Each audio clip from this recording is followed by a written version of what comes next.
Assalamualaikum warahmatullahi wabarakatuh. Bismillahirrahmanirrahim. Alhamdulillahirabbil alamin. Wa bihi nasta'inu ala umuri dunya waddin. Allahumma shalli wa sallim wa barik ala sayyidina wa maulana Muhammad. Asyhadu an la ilaha illallah wa asyhadu anna Muhammadur Rasulullah. Amma ba'du.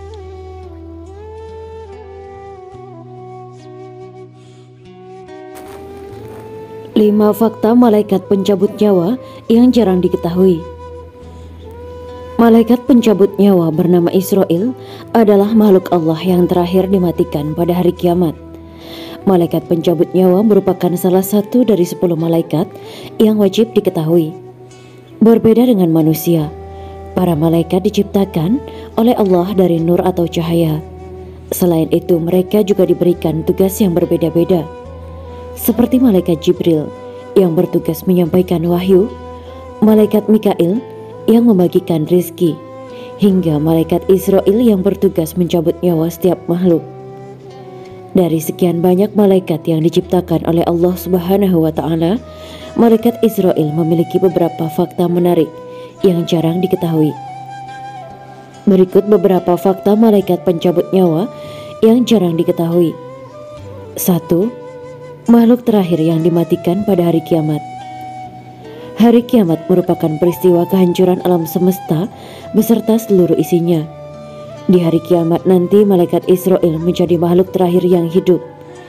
Ketika malaikat Israfil menunaikan tugasnya, yakni meniup sangkakala, Allah akan bertanya kepada Israil, "Siapakah yang masih tinggal dari makhlukku?" Padahal Allah lebih mengetahui. Malaikat Israil pun menjawab, "Ya Rob, Engkau maha hidup yang tidak akan mati. Tinggal malaikat Jibril, Mikail, Israfil, Alamatul Arsy, dan aku seorang." Setelahnya, Allah memerintahkan Israil untuk mencabut nyawa mereka. Kemudian Allah bertanya kembali, "Hai malaikat maut, Israil, siapakah yang masih tinggal dari makhlukku?" Malaikat Israil pun menjawab, "Engkau zat yang hidup dan tak akan mati. Tinggal hamba-Mu yang lemah, malaikat maut." Lantas Allah kembali berfirman, "Hai malaikat maut, tidakkah kau mendengar firman-Ku? Kullu nafsin dha'iqatul maut. Setiap yang bernyawa pasti mati.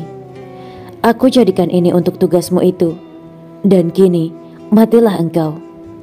Setelah itu, tak ada yang tersisa kecuali Allah. Malaikat Israil diperintahkan mencabut nyawanya sendiri dan matilah dia. 2. Wujud malaikat pencabut nyawa dalam menjalankan tugasnya. Malaikat pencabut nyawa akan turun bersama malaikat rahmat dan malaikat azab. Selain itu, jumlah pasukannya adalah sebanyak manusia dan makhluk di bumi. Adapun untuk wujudnya sendiri, dikatakan bahwa malaikat Israil memiliki 4 wajah.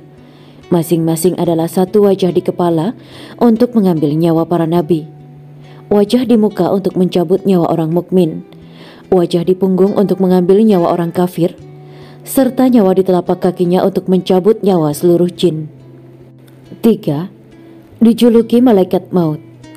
Selain dikenal dengan malaikat pencabut nyawa, Israil juga memiliki julukan sebagai malaikat maut. Adapun hal ini didasarkan pada tugasnya yang diperintahkan untuk mencabut setiap nyawa dari makhluk Allah. Tak hanya manusia saja, dia bertugas untuk mencabut seluruh nyawa makhluk Allah, termasuk nyawanya sendiri di hari akhir kelak. 4. Pernah tertawa dan menangis saat mencabut nyawa manusia. Dalam tugasnya mencabut nyawa makhluk Allah, malaikat Israil pernah tertawa dan menangis. Imam Al-Qurtubi dalam kitab Tazkirah pernah menceritakan kisah ini. Allah Subhanahu wa Ta'ala bertanya kepada malaikat maut, "Padahal Allah Maha Tahu, apakah kamu pernah menangis ketika hendak mencabut nyawa seseorang?" Malaikat maut pun menjawab, "Ketika aku bersiap-siap untuk mencabut nyawa seseorang, aku melihat dia berkata kepada pembuat sepatu, 'Buatlah sepatu sebaik mungkin agar bisa dipakai selama setahun.' Aku tertawa karena belum sempat orang tersebut memakai sepatu, dia sudah kucabut nyawanya." Allah kemudian bertanya, "Apa yang membuatmu menangis?" Maka malaikat maut pun menjawab, "Aku menangis ketika hendak mengambil nyawa seorang wanita hamil di tengah padang pasir yang tandus, serta hendak melahirkan. Maka aku menunggunya sampai bayinya lahir di gurun tersebut. Setelahnya ku cabut nyawa wanita itu sambil menangis karena mendengar tangisan bayinya yang tidak diketahui siapapun." 5. Kesakitan saat mencabut nyawanya sendiri. Seperti yang diketahui sebelumnya, malaikat Israel menjadi makhluk terakhir yang mati di dunia.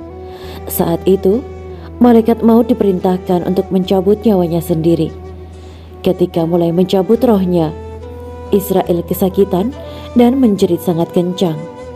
Bahkan disebut apabila masih ada makhluk yang hidup, mereka akan langsung mati mendengar jeritannya. Setelahnya malaikat Israel berkata, "Apabila aku tahu bahwa pencabutan roh seberat ini, maka aku akan lebih lembut mencabut roh orang mukmin." Malaikat maut menjerit mencabut nyawanya. Mereka yang dikecualikan Allah, roh-roh orang yang mati syahid, Jibril, Mikail, Israfil, dan Halamatul Arsy serta malaikat maut. Sehingga ketika ditanya oleh Allah, "Siapakah yang masih tinggal dari makhlukku?" Padahal Allah lebih mengetahui. Jawab malaikat maut, "Ya Rob, Engkau yang maha hidup yang tidak mati. Tinggal malaikat Jibril, Mikail, Israfil, Halamatul Arsy dan aku." Maka Allah menyuruh malaikat maut mencabut nyawa mereka. Riwayat Muhammad bin Ka'ab dari Abu Hurairah berkata, kemudian Allah berfirman, "Jibril, Mikail, Israfil, dan juga Halamatul Arsy harus mati." Kemudian Allah bertanya, "Hai malaikat maut, siapakah yang masih tinggal dari makhlukku?" Jawab malaikat maut, "Engkau zat yang hidup yang tidak akan pernah mati, tinggal hambamu yang lemah, malaikat maut." Lalu Allah berfirman, "Hai malaikat maut, tidakkah kau mendengar firman-Ku? Kullu nafsin za'iqatul maut. Setiap yang bernyawa pasti mati. Aku jadikan engkau untuk tugasmu itu dan kini matilah engkau." Maka malaikat maut diperintahkan mencabut nyawanya sendiri. Kemudian matilah malaikat maut dan tiada satupun dari makhluk Allah yang tinggal.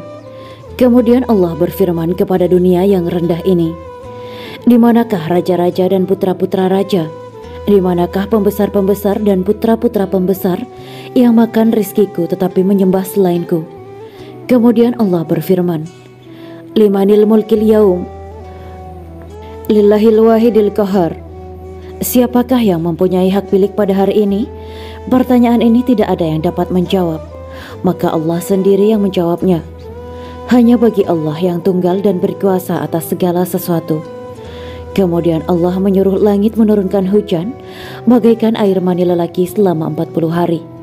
Sehingga air telah menggenang di atas segala sesuatu setinggi hasta. Maka Allah menumbuhkan makhluk bagaikan tumbuhnya sayur-sayuran sehingga sempurna kerangka badannya sebagaimana semula dahulu. Kemudian Allah menyuruh berseru, "Hiduplah hai Israfil dan Halamatul Arsy." Maka hiduplah mereka. Lalu Allah menyuruh Israfil meletakkan sangkakala di mulutnya. Lalu Allah menyuruh Israfil meniupnya untuk membangkitkan. Maka keluarlah roh-roh bagaikan lebah yang telah memenuhi angkasa antara langit dan bumi. Lalu masuklah roh itu ke dalam jasad di dalam hidung, maka bumi mengeluarkan mereka. Nabi Muhammad SAW bersabda, "Aku orang pertama yang keluar dari bumi." Dalam lain hadis, sesungguhnya Allah jika telah menghidupkan malaikat Jibril, Mikail, Israfil, maka mereka pergi ke makam Nabi Muhammad SAW membawa buruk dan perhiasan-perhiasan surga.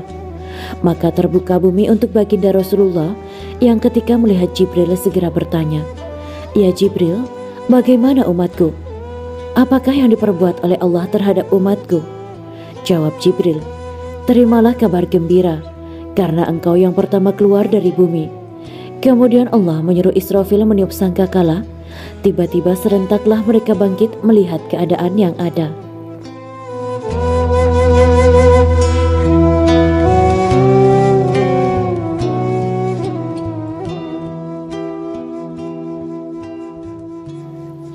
Demikianlah kisah Islami bidadari surga Simak terus channel ini untuk kisah Islami menarik lainnya.